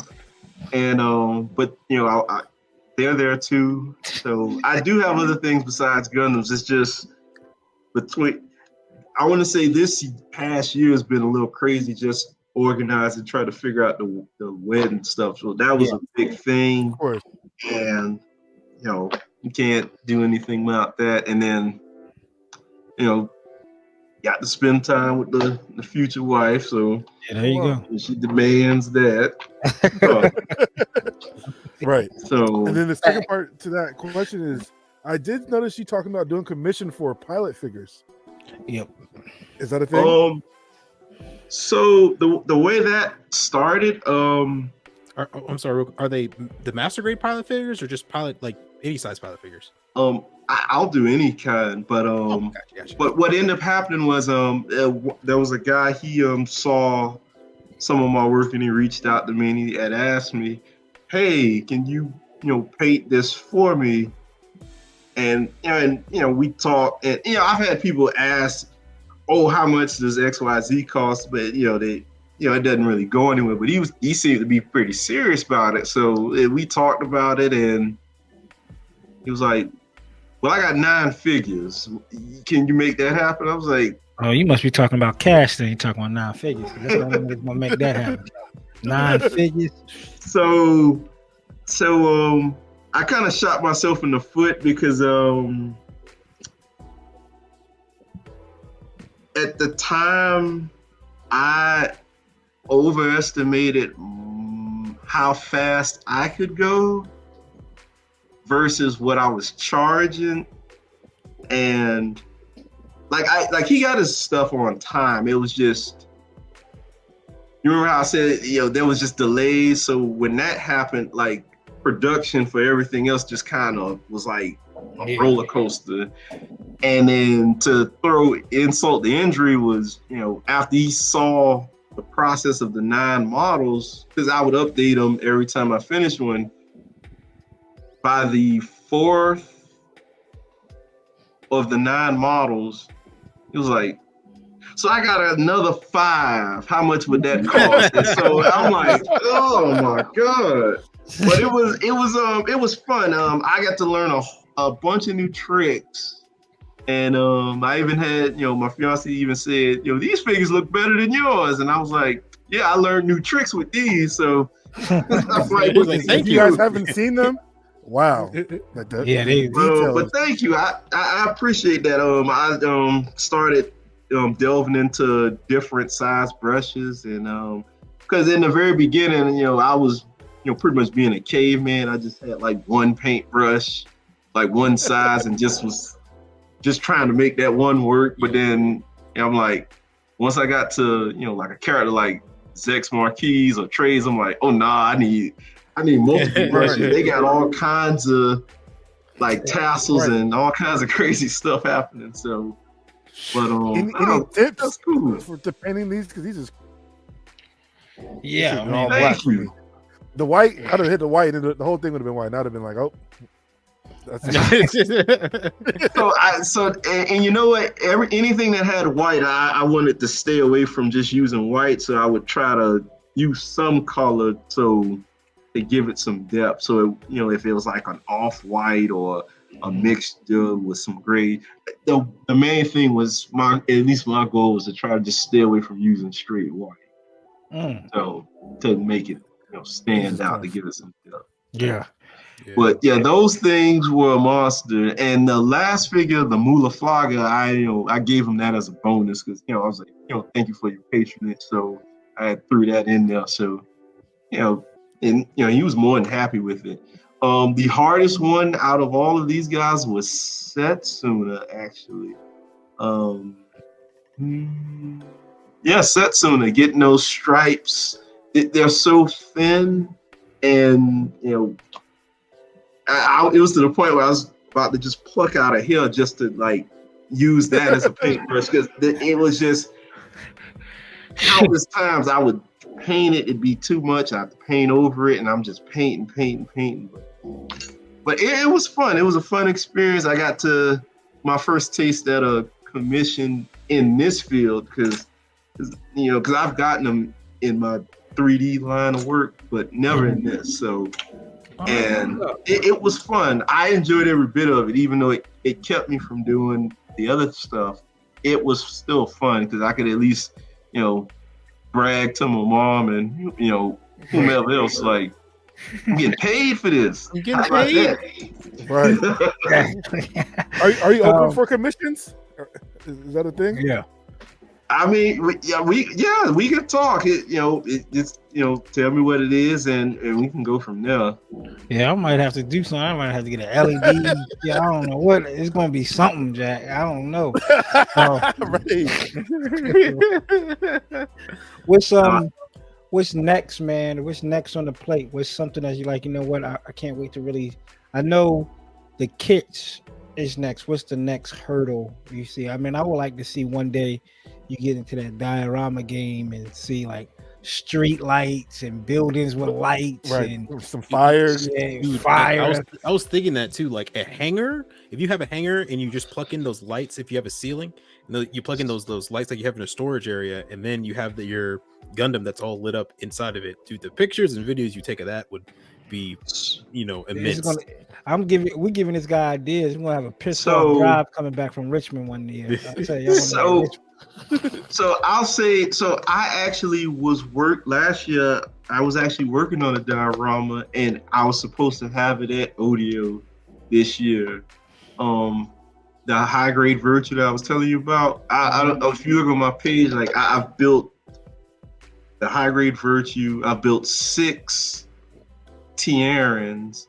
Then I built the Tieran Tautsi, and then I built the Commander Space type because I wanted to recreate the scene of episode 10 Gundam Capture where they string up the virtue and the Tieran was going in for the kill right before he ejected the armor.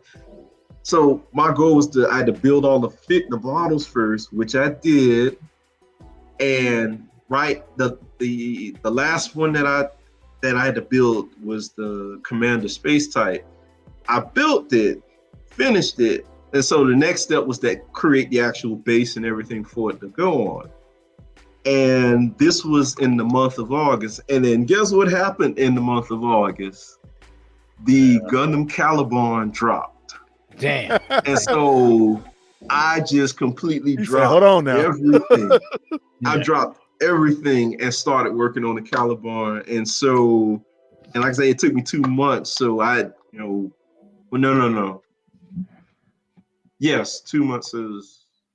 So you're looking about October, November of really being done with it, and then the holidays. Yes, exactly. So and once November hit, that's when the holidays started rolling around, and then by the time the holidays are over, you look up Odeo right around the corner. It's just like and that's what happened. Huh? So I still have. So I still have all of the models there. I just have to build a base for it. And cool.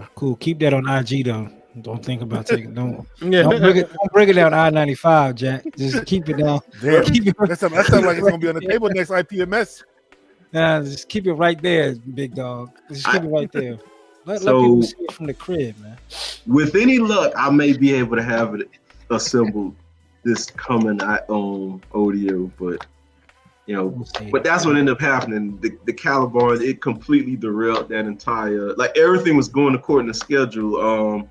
From like that, it took me the entire year to build all of the models. I think January/February was Virtue. Then after Virtue was the 6 Tierans. That took, I can't remember how long that took. And then after that, it was the Tautsi, and the Tautsi was, I think, around September-ish. No. I can't. When did you go to Vegas? When did that happen for the bachelorette party? July. And then that's, the Tieran Tautsi was in July, and then the very next month was the Caliber. No, I finished the Commander Space type, and then the Caliban dropped. Got a whole lot, man.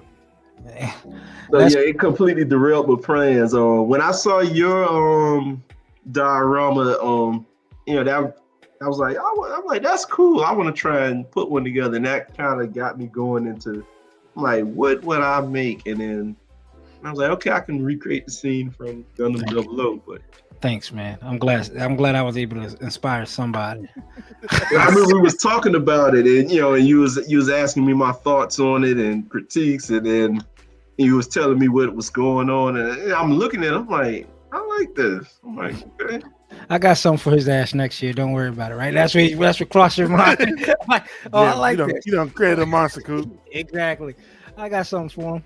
Let's see if he put anything on the table come next year then. But that's Pencil Night, people. This was a fun episode, a learning episode within itself.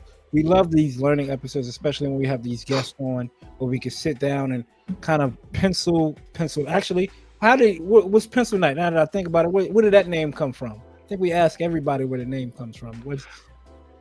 So that's actually so my background is illustration. So my brand was, I wanted Pencil Night, but it was taken, but then Pencil Nights wasn't, and so I just snatched that one up. And I've had that name since 2013. At the time, I was doing, I was doing illustration, but my main focus was logo branding. So I was doing logos like left and right and things of that nature. And look at that. So we might need to get an Undergated logo from you then. Yes, sir. Undergated. So y'all trying to bring me back. I was trying to it burnt me out a little bit. That but it's it's not completely closed. It's not completely closed. So. There we go. Hey, but that's how I got the name Pencil Night. There it is, and that's a nugget for anybody that wanted to know how Pencil Night got his name. Y'all got any last questions for Pencil Night before we let him out of here? Are you an anime guy? We know you watch the Gundam and stuff, but yes. I am very behind, but I am struggling to catch up with anime. So you call yourself a casual fan? Probably an anime casual fan. No, I wouldn't say casual. I know all the greats. Yu Hakusho and all that stuff. Yeah. Born and bred on Toonami, but there you go. But you're not an extremist, a zealot, right? We're not somebody the second movie. You know the second movie of Thunderbolts? Those people that was in the Zeongs and all that? Hey, now. You're not like them. I know a couple of guys that like those. Cooper, you know you're going to become one of us, right? We've been secretly, subliminally messaging you. Get you watch everything. You just watched Kaiju number 8 on day 1. You think it's going to stop? No. I haven't watched it. No, he's talking about me. He's talking. Cooper. I want to turn into an extreme. He's gonna join us in the cave. I want to watch it though. Yeah. Don't worry, Pencil Night, you will. Right. like I say, it's I got some of my friends, my coworkers at work. They pretty much beat me up about it. Like, you need to watch this. You need to watch the X-Men '97. It's really good, and that shit is good. It is really good. I'm trying to hate on that first. You was late on it at first. Yeah, X-Men '97 is good. I just caught up on Hunter, Hunter. Like I've just caught up with that, and then so like I said, I'm trying. It's just it's definitely hard to do this and then try to watch that stuff because gotta read. It's like I've tried it in the past. Tried watching anime, and I'm like. You're a sub to dub guy.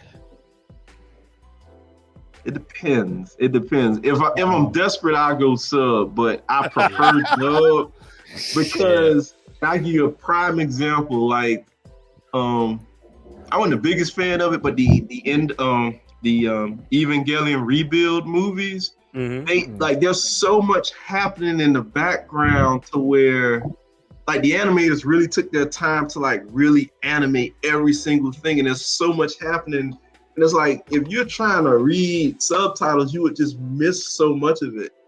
Even in Witch from Mercury, there was just a lot of things happening in the background, and so I would prefer dub. But if I'm desperate and I know the story that good, I'm like, right.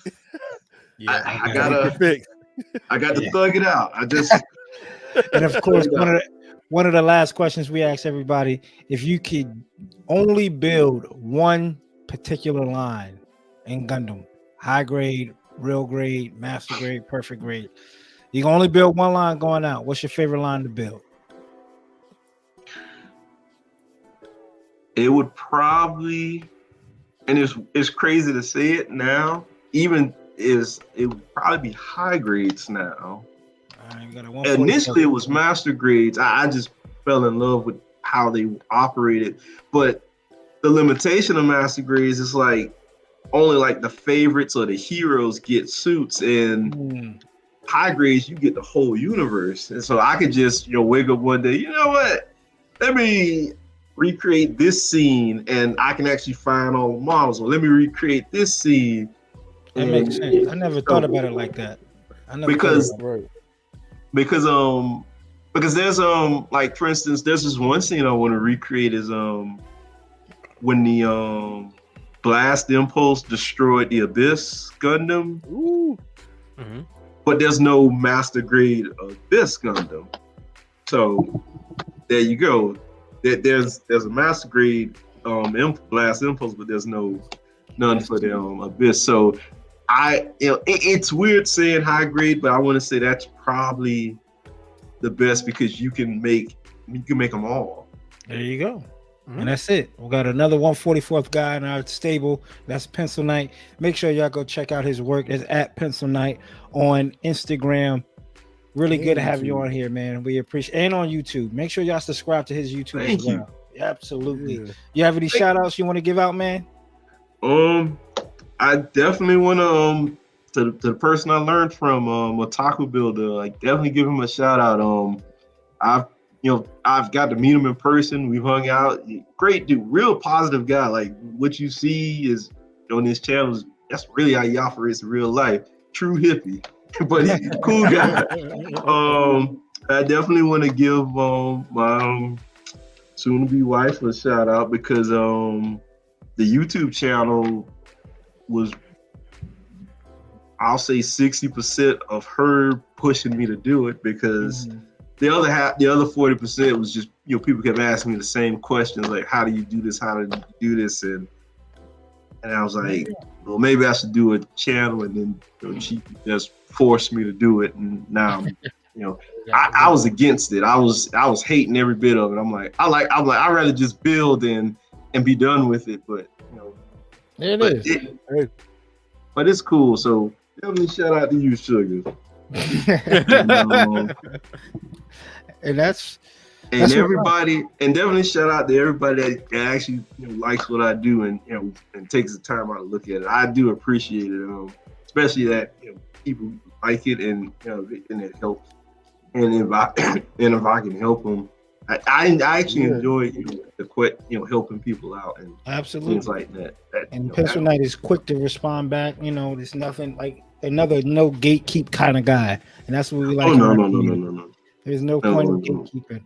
So we appreciate it, man. Thank you for it. We're gonna have to have you back on one day, maybe like a mega stream. I know we've been talking about that, but like having a whole lot of builders from different areas, and maybe one day just do like a kit bash kind of mindset. We got this person, not Studio G, but a Gunpla OG, right, with his resin and LEDs and whatever everything got going on. That would be a pretty dope episode. So I'd be all for that. Absolutely. Yeah. So shout out to Pencil Knight again. Don't forget, check out vulcanhobby.com. Use code Undergate10 to get 10% off your order. Save a little bit when y'all check out. Every little bit helps, especially around this time, summertime, pool, beach, amusement parks, gas going up, shit. Prices, everything. all of it. Movies, all of it. So save a little bit. And that's Undergate10 at vulcanhobby.com. and what Vulcan Hobbies doing down there in Alabama. We're going to try to get down there for that Plomo event as well, August 17th in Birmingham, Alabama. We'll have Come on more. down, Pencil Night. Oh, that's a trip, Jack. That'd be a whole trip. I'm thinking about it. It's on my radar. It's on my radar. There you go. Oh, There you go. Jesus. Thanks a lot, CD. Next up, we have SMS Paints, and CD, take it away, big Come dog. on, use Chloe's Dad 10, get 10% off. Spray as you go paint. We all talk highly about it. I've used it on every kit I've ever bought and used. So use SMS, man, and save some bread. There you Pencil go. Not taking notes. Chloe's Dad 10. And of course, so we got the kits, we got the paint. Obviously, if y'all need some tools, make sure you use Coop 10 at 10% off directly with Gun Primer. If you shop Gun Primer, use code Coop 10 for 10% off. Gun Primer makes some dope stuff. The balancer, the glazer, the gritter pen, all of that. So we appreciate what they do for us, and got something in the works too as well. So maybe by the time this episode drop, we'll see. But until next time, I'm Coop. Above me is CD. Above him is Austin. And we got the homie Pencil Night. Be positive. Be blessed. See y'all in another 168 hours. Peace. All right.